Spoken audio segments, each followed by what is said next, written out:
ಅಂದರೆ ಒಂದು ಸಿನಿಮಾ ಬಗ್ಗೆ ಒಂದು ಒಳ್ಳೆ ಅಭಿಪ್ರಾಯ ಕೂಡ ಹೇಳಿದ್ರಿ. ಅದ್ರ ಜೊತೆ ಇನ್ನೊಂದು ವಿಚಾರ ಮಾತಾಡಿದ್ರಿ ಅಂತಂದರೆ, ಪ್ರಥಮ್ ಹೇಳಿದ್ರು ರಮ್ಮೆ ಹಾಕಿರೋ ಚಪ್ಪಲ್ಲು 2 ಲಕ್ಷ ಆ ಥರ ಅಂತ. ನೀವು ನಮ್ಮ ಬಾಸ್ ಟಿವಿಗೆ ಒಂದು ಇಂಟರ್ವ್ಯೂ ಕೊಟ್ಟಾಗ ನೀವು ಕೂಡ ಹೇಳಿದ್ರಿ, ದರ್ಶನ್ ಅವರು ಒಂದು ಟಿ ಶರ್ಟ್ ಹಾಕ್ತಾರೆ, ಅದು ಬ್ರ್ಯಾಂಡ್ ಯಾವುದೋ ಬೇರೆ ಇದೆ, ಮಾರ್ಸಿಲ್ಲ ಸ್ಟಾರ್ಟಿಂಗ್ ಪ್ರೈಸೇ 30 ಅದೇ ಹೇಳಿದ್ರಿ.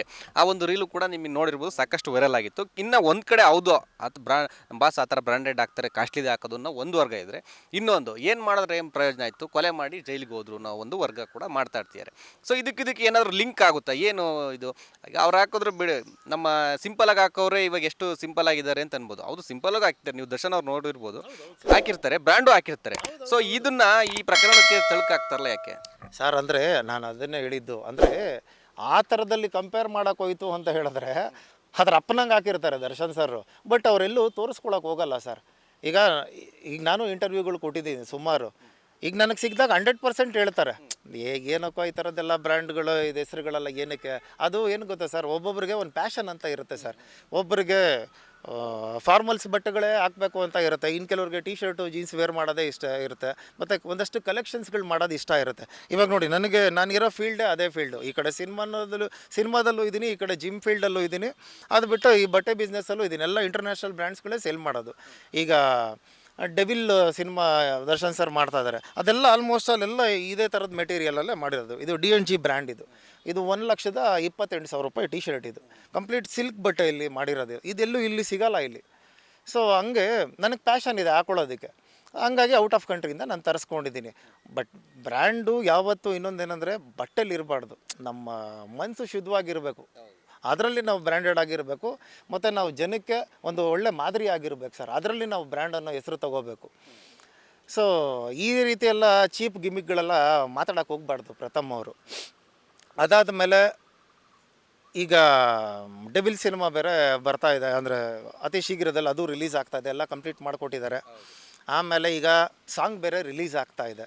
ಸಾಂಗ್ ಹೆಸರು ಏನು ಸರ್? ಅದು ಇದ್ರೆ ನೆಮ್ಮದಿಯಾಗಿರಬೇಕು ಅನ್ನೋ ಸಾಂಗ್ ರಿಲೀಸು ಯಾವತ್ತು 23ನೇ ತಾರೀಕು ರಿಲೀಸ್ ಮಾಡ್ತಾ ಇದ್ದಾರೆ. ನಾನು ಅದಕ್ಕೆ ಈ ಅಭಿಮಾನಿಗಳಿಗಾಗಲಿ ಅಥವಾ ಅವ್ರ ಫ್ಯಾನ್ಸ್ ಅಲ್ಲದೆ ಆದರೂ ಕೂಡ ದಯವಿಟ್ಟು ನೀವುಗಳಿದ್ರೆ ನೆಮ್ಮದಿಯಾಗಿರಿ, ದರ್ಶನ್ ಸರ್ನೂ ನೆಮ್ಮದಿಯಾಗಿಬಿಡಿ, ಓಕೆನಾ? ಆಮೇಲೆ ಅವ್ರ ಫ್ಯಾಮಿಲಿಯವ್ರಿಗೂ ನೆಮ್ಮದಿಯಾಗಿಬಿಡಿ. ಫ್ಯಾನ್ಸ್ಗಳು ದಯವಿಟ್ಟು ಸ್ವಲ್ಪ ತೆಪ್ಪಗಿರಿ ಅಂತ ನಾನು ಹೇಳೋಕ್ಕೆ ಇಷ್ಟಪಡ್ತೀನಿ ಸರ್. ಕೆಲವು ಫ್ಯಾನ್ಸ್ಗೆ ನೀವು ಒಂದು ಒಳ್ಳೆ ರೀತಿ ಇದು ಕೇಳಿದ್ರಿ, ಸಲಹೆ ಕೊಟ್ರಿ.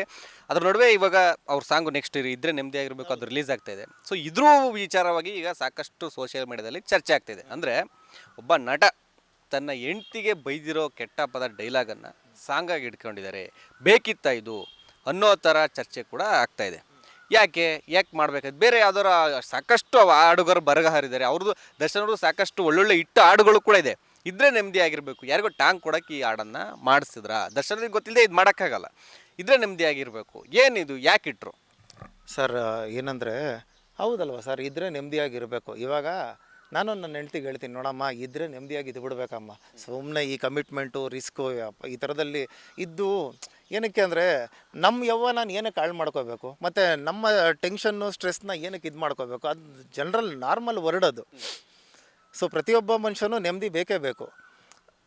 ಈಗ ಡೈರೆಕ್ಟ್ ಟ್ರೈನ್ ಮಾಡಿರ್ತಾರೆ, ಇಲ್ಲ ಈ ಲೈನ್ ಹಿಡ್ಕೊಂಡು ಮಾಡ್ತು ಅಂತ ಹೇಳಿದ್ರೆ ಒಂದು ಸಿನಿಮಾಗೆ ಒಂದು ಒಳ್ಳೆ ಹೈಪ್ ಸಿಗುತ್ತೆ, ಇದನ್ನು ಹಿಡ್ಕೊಂಡು ಮಾಡಿದ್ದಾರೆ. ಬಟ್ ಇವ್ರ ವೈಫ್ ಅವ್ರಿಗೆ ಹೇಳಿರೋದನ್ನು ಲಿರಿಕ್ಸ್ನ ಎಲ್ಲ ಬರೆದುಬಿಟ್ಟು ಆ ರೀತಿ ಸಿನಿಮಾ ಮಾಡೋಕ್ಕಾಗಲ್ಲ ಸರ್. ಅಂದರೆ ನಾನು ಅದನ್ನೇ ಹೇಳಿದ್ದಂದರೆ ಕಾನೂನು ವಿರುದ್ಧವಾಗಿ ನಾವು ಹೋಗೋಕ್ಕಾಗಲ್ಲ. ಇದು ನಾರ್ಮಲ್ ಜನರಲ್ ವರ್ಡ್. ಇದು ಇದ್ರೆ ನೆಮ್ಮದಿಯಾಗಿರ್ಬೇಕು, ಹೌದು, ಅದು ನಾರ್ಮಲಾಗಿ ಮಾತಾಡ್ತೀವಿ. ಆ ವರ್ಡನ್ನು ಅದನ್ನು ಸಾಂಗ್ ಅಂತ ಮಾಡಿದ್ದಾರೆ. ಇನ್ನೂ ಸಾಂಗ್ ರಿಲೀಸ್ ಆಗಿಲ್ಲ, ಅದು ಬಿಟ್ಟಾದ್ಮೇಲೆ ನೋಡೋಣ ಅದು ಯಾವ ರೀತಿ ಮಾಡಿದ್ದಾರೆ ಅನ್ನೋದು ನಾನು ವೆಯ್ಟ್ ಮಾಡ್ತಾ ಇದ್ದೀನಿ ಅದನ್ನು. ಸೊ ಇದ್ರ ನಡುವೆ ಮತ್ತೊಂದು ವಿಚಾರ ಅಂತಂದರೆ, ದರ್ಶನ್ ಅವರ ಫ್ಯಾನ್ಸು ಎಲ್ಲರೂ ಅಂತ ನಾವು ಹೇಳಲ್ಲ, ಕೆಲವರು ಆ ಒಂದು ವರ್ಗನೇ ಬೇರೆ ಇದೆ. ಆ ಫ್ಯಾನ್ಸು ಬೇರೆ ಹೀರೋಗಳು, ಸೋಷಿಯಲ್ ಮೀಡಿಯಾದಲ್ಲಿ ಬೇರೆ ಹೀರೋಗಳು ಹೀರೋಯಿನ್ಗಳು ಯಾರೇ ಆಗಿರ್ಬೋದು ಅವರಿಗೆ ಕೆಟ್ಟ ಕಮೆಂಟ್ ಮಾಡೋದು, ಈ ಕಡೆ ಮೀಡಿಯಾಗೆ ಎನ್ರಿ ಮೀಡಿಯಾ ಅನ್ನೋದು, ಮೀಡಿಯಾದವ್ರ ಜೊತೆನೂ ಕ್ಲಾಶ್ ಮಾಡ್ಕೊಳ್ಳೋದು. ಯಾಕೆ ಬೇಕು? ಮೀಡಿಯಾದವ್ರಿಗೆ ನಿಮ್ಗೆ ಏನಾದರೂ ಮಾಡಿದಾರಾ? ಹೌದು, ಒಂದು ದರ್ಶನ್ ಅವರು ಒಂದು ಡೈಲಾಗ್ ಯಾವುದೋ ಅವ್ರವ್ರ ವಿಚಾರಕ್ಕೆ ಒಂದು ಇದಾಗಿತ್ತು, ಕ್ಲಾಶ್ ಆಗಿತ್ತು, ಅವಾಗ ಹೇಳಿದರು. ಅದು ಬಿಟ್ಟರೆ ಇವಾಗ ದರ್ಶನ್ ಅವರ ಫ್ಯಾನ್ಸು ಯಾಕೆ ಹೇಳ್ಬೇಕು? ಫ್ಯಾನ್ಸ್ ಅವ್ರವ್ರ ಫ್ಯಾನ್ಸ್ಗಳಿಗೆ ಯಾಕೆ ಕೆಟ್ಟ ಕಮೆಂಟ್ ಮಾಡಬೇಕು? ಮೀಡಿಯಾದವ್ರಿಗೆ ಕೆಟ್ಟ ಕಮೆಂಟ್ ಮಾಡಬೇಕು? ಯಾಕೆ ಈ ವಿಚಾರ ಯಾಕೆ ಬರುತ್ತೆ ಸರ್? ಮೀಡಿಯಾದವ್ರು ಯಾತಕ್ಕೆ ಹೌದು ಫ್ಯಾನ್ಸ್ ಅವ್ರನ್ನ ಟ್ರಿಗರ್ ಮಾಡಬೇಕು? ಅಲ್ಲ, ಏನು ಮಾಡಿದ್ದಾರೆ ಟ್ರಿಗರ್ ಅಂದರೆ ಏನು? ಟ್ರಿಗರ್ ಅಂದರೆ ಏನಿಲ್ಲ, ಎತ್ಕೊಂಡೋಗಿ ಮೈಕ್ ಹಿಡಿತಾರೆ ಮತ್ತು ದರ್ಶನ್ ಸರ್ ಬಗ್ಗೆನೇ ಕೇಳ್ತಾರೆ. ಅದು ಏನಾಗ್ಬಿಡುತ್ತೆ ಅಂದರೆ ಸರ್ ಇನ್ಯಾರು ಹೀರೋಗಳೇ ಇಲ್ವಾ ಸರ್, ತುಂಬ ಜನ ನಟರುಗಳಿದ್ದಾರೆ. ಆಮೇಲೆ ಕನ್ನಡ ಸಿನಿಮಾ ಇಂಡಸ್ಟ್ರೀಲಿ ಬೆರಳೆಣಿಕೆಗಳು ಅಷ್ಟೇ ಇರೋದು, ಉಳಿಸ್ಕೊಂಡಿರೋದು. ಸೊ ಈಗ ಹೊಸಬ್ರಿಗೆ ಬರೋದಕ್ಕೆ ಸಿಕ್ಕಾಪಟ್ಟೆ ಕಷ್ಟ ಇದೆ ಸರ್. ಒಂದು ಸಿನಿಮಾ ಮಾಡಬೇಕು ಅಂತ ಹೇಳಿದ್ರು ಕೂಡ ನಿರ್ಮಾಪಕರು ಇವಾಗ ಕನ್ನಡ ಪಿಕ್ಚರ ಬೇಡಪ್ಪ, ಯಾವುದಾದ್ರೂ ವೆಬ್ ಸೀರೀಸೋ ಇಲ್ಲಾಂದರೆ ಶಾರ್ಟ್ ಮೂವಿ ಮಾಡಿ ಅನ್ನೋ ಲೆವೆಲಿಗೆ ಬಂದುಬಿಟ್ಟಿದ್ದಾರೆ. 100 ಕೋಟಿ 200 ಕೋಟಿ ಯಾರು ಹಾಕಕ್ಕೆ ಬರ್ತಾರೆ ಸರ್? ಇನ್ನು ಅಟ್ಲೀಸ್ಟ್ ಚಿತ್ರರಂಗನ ಉಳಿಸ್ಕೋಬೇಕು ಅಂತ ಹೇಳಿದ್ರೆ ನಿರ್ಮಾಪಕರಿಗೆ ನಾವು ಹಾಕಿರೋ ದುಡ್ಡು ಮೋಸ ಆಗಬಾರ್ದು ಅಂತ ಅಂದಾಗ ಒಳ್ಳೊಳ್ಳೆ ಕಂಟೆಂಟು ಸಿನಿಮಾ, ಜನಕ್ಕೆ ಒಂದು ಮೆಸೇಜ್ ಓರಿಯೆಂಟೆಡ್ ಸಿನಿಮಾಗಳು, ಕಾಮಿಡಿ ಸಿನಿಮಾಗಳನ್ನ ಕೊಡ್ತಾ ಇರಬೇಕು ಸರ್. ಇವಾಗ ಬೋರ್ ಆಗಿಬಿಟ್ಟಿದೆ, ಎಲ್ಲ ಬರೀ ಇನ್ಸ್ಟಾಗ್ರಾಮು ಈ ರೀಲ್ಸ್ಗಳು ನೋಡ್ಕೊಂಡೇ ಕೂತ್ಬಿಟ್ಟಿರ್ತಾರೆ. ಮುಂದಕ್ಕೆ ಫ್ಯೂಚರ್ಗೆ ಹೆಂಗಾಗ್ಬಿಡುತ್ತೆ ಅಂದರೆ ಥಿಯೇಟ್ರನ್ನೂ ಹೊಡೆದಾಕ್ತಾ ಇದ್ದಾರೆ. ಎಲ್ಲಿ ಆಲ್ಮೋಸ್ಟ್ ಮೆಜೆಸ್ಟಿಕ್ಕಲ್ಲಿ ಒಂದು 10 ಥಿಯೇಟ್ರ್ ಇದ್ದಿದ್ದು ಇವಾಗ ಒಂದು 4 ಥಿಯೇಟ್ರ್ ಇದೆ. ಅದು ಬೇರೆ ಇವಾಗ ಮಾಲ್ ಬೇರೆ ಆಗ್ತಾಯಿದೆ. ಈಗ ಮಹೇಶ್ ಬಾಬು ಅವರು ಒಂದು ಮಾಲನ್ನು ಓಪನ್ ಮಾಡ್ತಾ ಇದ್ದಾರೆ. ಅದಾದಮೇಲೆ ಸಂತೋಷ್ ಥಿಯೇಟ್ರೂ ಇನ್ನೇನು ಅದನ್ನು ಹೊಡೆದಾಕ್ಬಿಡ್ತಾರೆ. ನರ್ತಕಿ ಸಂತೋಷನೂ ಏನೋ ಹೊಡಿತಾ ಇದ್ದಾರೆ.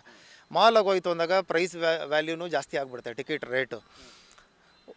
ಸೊ ಥಿಯೇಟ್ರಿಗೆ ಬರೋದು ಕಮ್ಮಿ ಮಾಡ್ಕೊಂಬಿಡ್ತಾರೆ ಜನ, ಎಲ್ಲ ಮೊಬೈಲಲ್ಲೇ ನೋಡ್ತಾ ಇರ್ತಾರೆ. ಆಮೇಲೆ 2.5 ಗಂಟೆ ಯಾರು ಟೈಮ್ ವೇಸ್ಟ್ ಮಾಡ್ಕೊಂಡು ನೋಡೋಲ್ಲ. ಈಗ ಎಲ್ಲ ಒಂದು 30 ಸೆಕೆಂಡು, ಒಂದು 5 ನಿಮಿಷದೊಳಗಡೆ ಸರ್ ಒಂದು ಸಿನಿಮಾ ಟ್ರೈಲರ್ 2 ನಿಮಿಷ ಇದ್ದರೆ ನೋಡಲ್ಲ ಸರ್.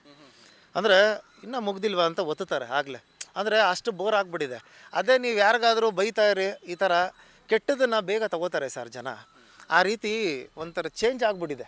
ಅದು ಯಾವಾಗ ಒಳ್ಳೇದಾಗುತ್ತೋ ನಿಜವಾಗ್ಲೂ ಗೊತ್ತಿಲ್ಲ. ದಯವಿಟ್ಟು